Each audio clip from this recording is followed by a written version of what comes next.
વેસુ સ્થિત LP Savani academy શાળાના વિદ્યાર્થીઓ દ્વારા 14 ફેબ્રુઆરીના રોજ યુવાધન જ્યારે વેલેન્ટાઇન્સ ડે ઉજવણી કરી રહ્યો હતો ત્યારે શાળાના વિદ્યાર્થીઓ દ્વારા એક અનોખી ઉજવણી કરવામાં આવી, જેમાં પુલવામા અટેક દરમિયાન 14 ફેબ્રુઆરી 2019ના રોજ થયેલી આતંકી હુમલાથી શહીદ થયેલા આપણા 40 શહીદ જવાનોને યાદ કરીને તેમને શ્રદ્ધાંજલિ આપવામાં આવી હતી। ऑपरेशन विजयની સફળતાના નામ પર કારગિલ વિજય દિવસનું નામ પણ રાખવામાં આવ્યું। 26 જુલાઈ 1999ના રોજ ભારતીય સેનાએ સફળતાપૂર્વક મુખ્ય ચોકીની કમાન સાચવી, જે પાકિસ્તાની ઘૂસપેઠીઓ દ્વારા આપણી પાસેથી છીનવી લેવામાં આવી હતી। કારગિલ યુદ્ધ 60થી પણ વધુ દિવસ માટે લડવામાં આવ્યું હતું। 26 જુલાઈના રોજ પૂરું થયું, જેના પરિણામ સ્વરૂપે બંને દેશો ભારત અને પાકિસ્તાનના સેનાનું અંશ અને નુકસાન પછી આપણને કારગિલ પર કબજો કરી લીધો। કારગિલ યુદ્ધના નાયકોના સન્માનમાં દર વર્ષે 26 જુલાઈના રોજ કારગિલ વિજય દિવસના રૂપમાં ઉજવાય છે। આ દિવસ કારગિલ સેક્ટર અને રાષ્ટ્રીય રાજધાની નવી દિલ્હીમાં ઉજવાય છે। સાથે જ ભારતના પ્રધાનમંત્રી દર વર્ષે આ દિવસે ઇન્ડિયા ગેટ પર અમર જવાન જ્યોતિ સાથે સૈનિકોને શ્રદ્ધાંજલિ આપે છે। સશસ્ત્ર બળના સ્મરણ માટે આખા દેશમાં આ દિવસને સન્માનપૂર્વક યાદ કરવામાં આવે છે।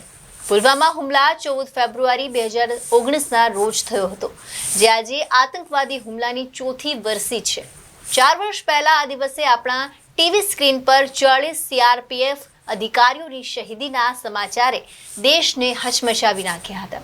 એટલે જ આપણે સૌ ભારતીયો સાથે મળીને કારગિલ વિજય દિવસ મનાવી પુલવામા આતંકી હુમલામાં શહીદ થયેલા દેશના વીર જવાનોને શ્રદ્ધાંજલિ આપવામાં આવી હતી।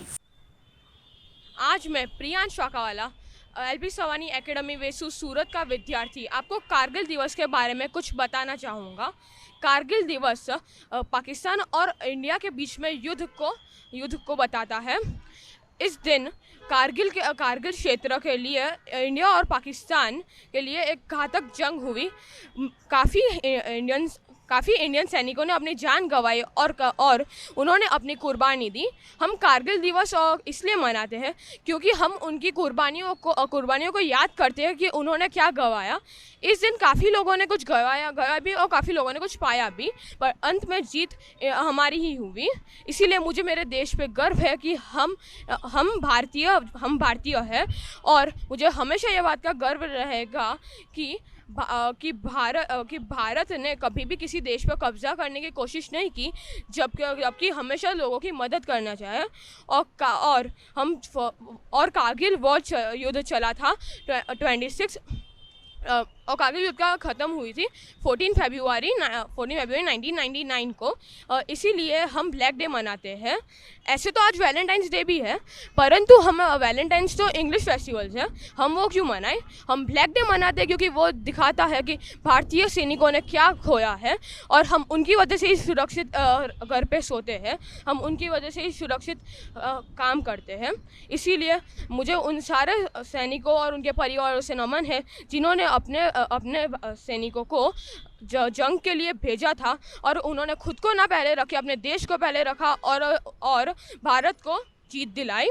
Thank you. आप क्या संदेश देना चाहेंगे आपके जैसे दूसरे बच्चों को? मैं ये संदेश देना चाहूँगा कि हमें हमारे देश पे गर्व होना चाहिए, हमें उसके लिए काम करना चाहिए। हम ऐसे तो बहुत लोग विदेश चले जाते हैं पढ़ के लिख कर, बट हमें हमारे देश में ही रह के हमारे देश को आगे बढ़ाना चाहिए। या बड़े साइंटिस्ट बन के हम देश को आगे बढ़ाएं या किसी सैनिक बन के देश की सुरक्षा करें, बट अगर हम देश में रह के उसे आगे बढ़ाएंगे तभी हमारा देश आगे बढ़ेगा। मैं युद्ध को बताता है। इस दिन कारगिल क्षेत्र के लिए इंडिया और पाकिस्तान के लिए एक घातक जंग हुई। काफ़ी इंडियन सैनिकों ने अपनी जान गंवाई और उन्होंने अपनी कुर्बानी दी। हम कारगिल दिवस इसलिए मनाते हैं क्योंकि हम उनकी कुर्बानियों को याद करते हैं कि उन्होंने क्या गंवाया। इस दिन काफ़ी लोगों ने कुछ गंवाया भी और काफ़ी लोगों ने कुछ पाया भी, पर अंत में जीत हमारी ही हुई। इसीलिए मुझे मेरे देश पे गर्व है कि हम भारतीय हैं और मुझे हमेशा ये बात का गर्व रहेगा कि कि भारत ने कभी भी किसी देश पर कब्जा करने की कोशिश नहीं की, जबकि हमेशा लोगों की मदद करना चाहिए। और कारगिल वॉर युद्ध चला था 26 और कारगिल युद्ध का ख़त्म हुई थी 14 फरवरी 1999 को। इसीलिए हम ब्लैक डे मनाते हैं। ऐसे तो आज वैलेंटाइंस डे भी है, परंतु हम वैलेंटाइंस तो इंग्लिश फेस्टिवल्स है, हम वो क्यों मनाएं?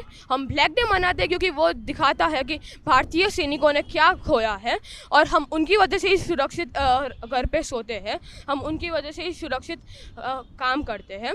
इसीलिए मुझे उन सारे सैनिकों और उनके परिवारों से नमन है जिन्होंने अपने सैनिकों को जंग के लिए भेजा था और उन्होंने खुद को ना पहले रखे, अपने देश को पहले रखा और भारत को जीत दिलाई। Thank you. आप क्या संदेश देना चाहेंगे आपके जैसे दूसरे बच्चों को?